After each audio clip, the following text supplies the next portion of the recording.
근데 그러니까 사실은 그러니까 비슷한 세계관을 가지고 있는 게 봉준호 얘기가 나왔으니까 얘기를 해보자면 나는 사실은 나홍진이 이 영화에서 봉준호가 되고 싶었다는 생각을 되게 많이 했어요. 그런데 그 중에서 특히 더 제일 그 생각을 들었던 순간은 언제였냐면 우리 순돌이 아버지 순돌형 해수리 아저씨 이면식 선생님이 연기하는 해수리 아저씨가 되게 오랜 시간에 걸려서 숲에서 외계인과 마주했었던 에피소드를 읊어요. 근데 그거 되게 뭐랑 비슷하냐면 플란더스의 개를 비롯한 이후의 영화들에서 봉준호 감독이 너무 사랑했었던 배우인 변희봉 선생님을 오징어 다리가 9개야. 그 괴물에 대해서죠. 변희봉 선생님이 특히나 플란더스의 개에서 그러지 어떤 도시괴담 같은 거 얘기하는 장면이 진짜 명장면으로 손꼽히는데 그거가 굉장히 흡사한 농담을 가지고 있는 거죠. 그런데 저는 그런 생각이 드는 거예요. 봉준호가 사회를 비판하는 이해도와 뭐 나홍진 감독이 그러니까 기독교 신자건 아니면 뭐건가는 나홍진 감독이 보는 세계의 이해가 나에게는 사실 맞지 않는 봉준호 감독이 이해하는 게 훨씬 더 나한테 맞는다는 생각이 들면서 이 농담들이 너무 재미가 없는 거죠. 흥자도 떨어지고. 맞아요. 근데 그랬을 때 봉준호 감독이 살인의 추억에서 어떤 재미있는 그러니까 흥미로운 장면이 왔냐면 1980년대 화성에서 벌어진 살인사건의 문제를 추적하잖아요. 근데 이 비 오는 수요일마다 여자를 죽이는 남자에 대한 이야기인데 이거를 해결하기 위해서 경찰과 공권력이 필요한 상황이 펼쳐지는데 지금 이때에 이 공권력 뭐 하고 있냐면 서울에서 민주화 운동하고 있는 시위대 때려잡고 있거든요. 정확히 부천서 성고문 사건을 위해서 부천서 성고문 사건이 발생해서 시위가 발생해서 글로 갑니다. 그러니까 사실 그래서 이런 식으로 비어있다라고 하는 영화에서 구구절절 촌스럽게 말하지 않아도 사운드 디자인이나 이런 것들로 사실 보여준단 말이에요. 근데 나홍진의 세계는 코코투비님이 말씀하시는 것처럼 그러니까 개연성 없이 사라져버렸잖아요. 그러니까 군대가 없는 게 아니잖아. 있지만 작동하지 않는 걸 영화적으로 보여줄 수도 있지만 이런 것들 그냥 넘어가 버림으로써 이제 해석을 가능하게 한다는 거죠. 저는 그러니까 나홍진이 봉준호가 되고 싶었다라기보다는 봉준호를 되게 명백하게 의식했다고 생각을 하는데요, 저도. 근데 약간 봉준호에 동의하지 않지만 봉준호가 부럽긴 하는 어떤 그런 약간 찌질한 마음 같은 게 있었을 거라고 생각을 해요. 그러니까 봉준호는 되게 농담을 하지만 어떤 세계가 돼야 되지 않겠어? 라는 자기 생각이 명확하고 이런 것들을 우리한테 얘기하고 싶어 해요. 강변하진 않았지만 이런 문제가 있었어. 나는 이렇게 생각하는데? 라는 게 되게 진지하죠. 농담스럽게. 근데 나홍진은 어떤 세계가 맞다, 어떤 세계에 이런 문제가 있다라고 얘기할 생각이 별로 없는 것 같아요. 사실은 그렇게 제대로 이해하고 있는지도 잘 모르겠고 그냥 족같지? 이러고 아는 거예요. 그리고 족같지가 마음에 안 드는 거야. 아니 그런 느낌이란 말이에요. 괜히 막 어떤 그 똑같이 짓궂은 장난을 내가 받아도 그래 너희 장난 내가 같이 놀아줄게. 야 지금 방금 좀 웃겼다. 이렇게 로스팅 같은 것들. 근데 어떤 장난은 히히 뭐 되게 어린 남자애들이 뭐 되게 너 좋아하는 거야 이렇게 이상하게 그래. 히히 똥 설사 뭐 섹스 뭐 히히 씨발 히히히 더럽지 막 나는 하나도 안 웃긴데 자기 혼자 웃고 있어.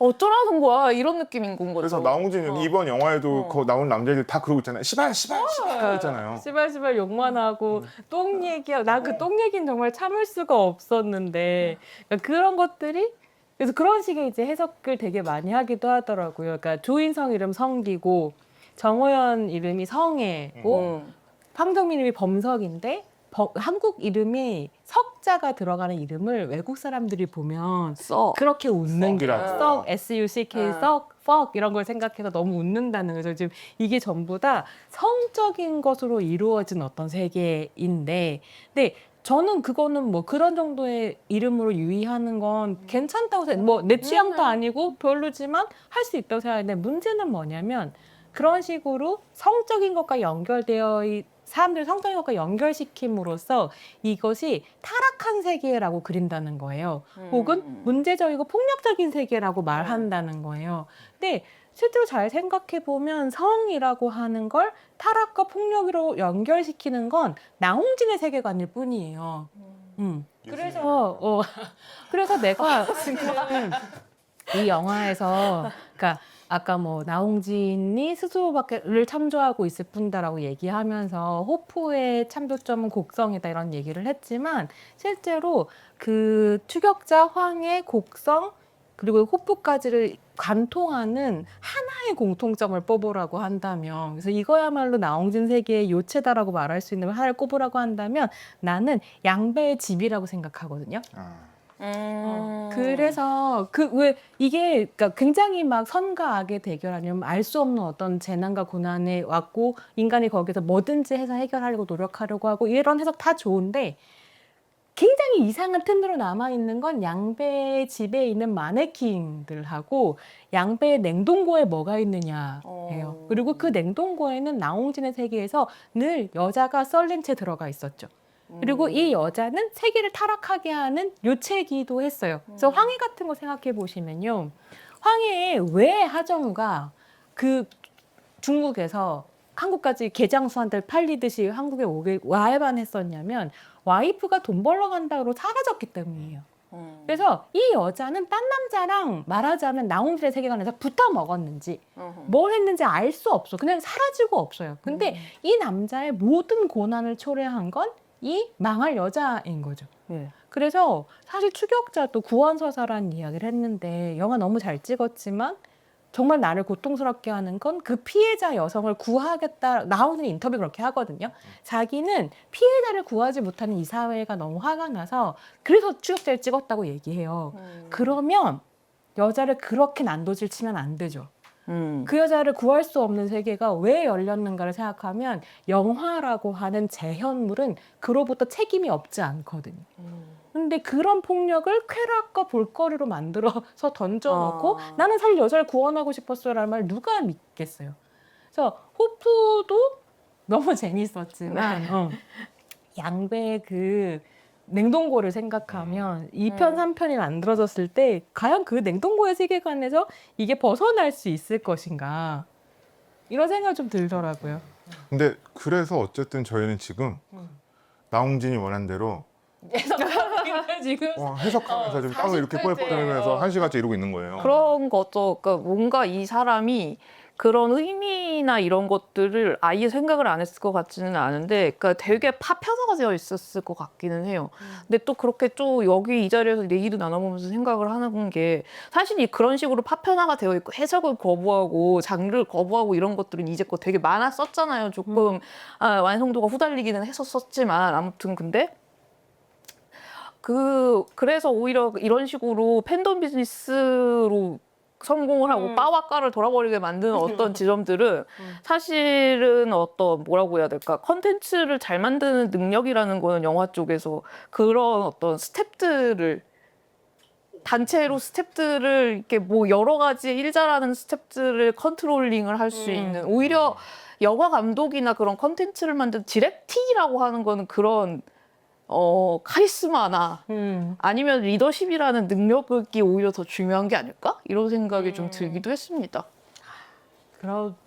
그런 부분도 있죠. 그래서 연출력도 사실 높이 살만하지만 현장에서 나홍진 감독님이 하는 이런저런 이야기들, 행동에 대한 소문은 또 다음 이야기로 남겨야 될 것 같은데 굉장한 소문이 많더라고요. 이 얘기는 좀 해보고 싶어요. 코코투비님이 그래서 그런 얘기 하세요. 그러니까 산불이 나서 못 온다는 산불도 안 보여준다. 근데 저는 그 산불이라고 하는 설정은 되게 재미있었어요. 왜냐하면 이 영화를 생태 영화로 읽는 분들도 꽤 있고 그래서 이제 환대를 할지 모르고 폭력적인 인간이 어떻게 지구를 망쳤고 그래서 호프처럼 온 아이를 죽이고 뭐 게다가 이제 그 외계 여왕의 디자인 굉장히 생태적이기도 하잖아요.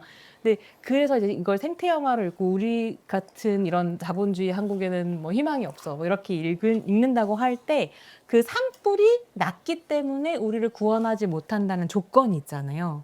이 산불이 그냥 나는 거 아니고 사실 한국이든 전 세계적으로든 산불이 나는 데는 기후온난화를 비롯한 여러 가지 친환경적이지 못한 어떤 상황들이 다 연결되어 있는 거라서 이 산불이라고 하는 조건은 약간 생태영화로서의 성격을 가지고 있는 것은 아닐까? 이런 생각을 좀 하게 하죠. 저는 그거에서 또 좀 다른 생각, 되게 중요하지 않은 다른 생각이 있었는데 산불이 정말 났을까라는 생각 같은 거 있었거든요. 그게 그렇게 하루 종일 못 올 정도의 산불이면은 거기까지도 연기는 적어도 보여야 되지 않은가. 나는 근데 사실 그 맨 마지막에 이 범선 같은 거 떨어져 네. 박히잖아. 저 정도면 동력 멸종하는 수준으로 터져야 되는 거 아니야? 뭐 이런 생각 들었는데. 네, 그건 아닌가? 좋은 시스템에서 잘 안 쳐가는. 그렇게 해서 저는 그렇게 해서 다 터뜨리고 그치. 끝나는 건 줄 알았는데. 늘 막 사실 2편을 예고하고 그리고 산불이 안 났을 거다. 그 생각도 있었어요. 왜 그 박민규 소설 중에 산미 슈퍼스타즈 네. 보면은 그 뭔가 계속 큰 일이 있어가지고 비상 상황이어가지고 계속 더 열심히 뭔가 경기를 하게 하는 그런 장면이 나왔던 것 같은데 그러니까 늘 언제나 외부에 지금 위기니까 네가 이거 견뎌야 돼, 위기니까 뭘 해야 돼라고 하면서 존재하지도 않는 위기 상황, 존재하지도 않는 팀의 위기 이런 것들을 이제 만들면서 무언가 동원을 하는데 저는 산불이라는 거가 되면은 우리는 그냥 동원령 늘 동원되는 게 당연한 어떤 비상 상황이 되는 거잖아요. 그리고 그 북한이 있으니까 뭐가 있으니까 중국이 있으니까 이런 것처럼 마치 그런 우리가 어쩔 수 없는 비상한 상황으로서 산불이 존재했던 것 아닐까? 산불이 실제로 존재했어도 문제고 존재하지 않았어도 상관없지. 뭐 이런 생각 같은 거 좀 하면서 봤지만 그거 역시 나왔더니 중요하지 않았다.